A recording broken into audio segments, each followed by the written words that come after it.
चांदवड तालुक्यातील सोग्रस येथे भीषण अपघात, शाळकरी मुलींना धडक, अनेक जखमी।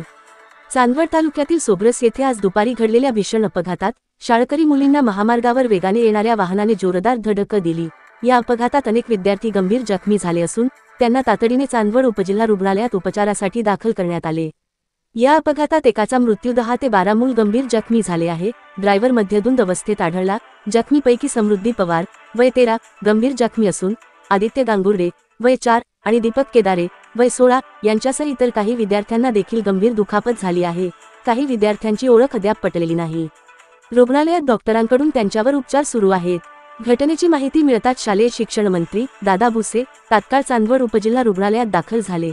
त्यांनी जखमी विद्यार्थ्यांची भेट घेऊन त्यांच्या प्रकृतीची विचारपूस केली, तसेच तातडीने आवश्यक उपचार आणि सर्वतोपरी मदत करण्याच्या सूचना दिल्या। अपघाताचे नेमके कारण अद्याप स्पष्ट झालेले नसून पोलिसांनी घटनास्थळी पोहोचून तपास सुरू केला आहे। स्थानिक ग्रामस्थांनी महामार्गावरील वेगमर्यादा आणि सुरक्षा उपाय याबाबत प्रशासनाने तातडीने पावले उचलावीत अशी मागणी केली आहे। RKS न्यूजसाठी श्री भागवत झालटे, चांदवड।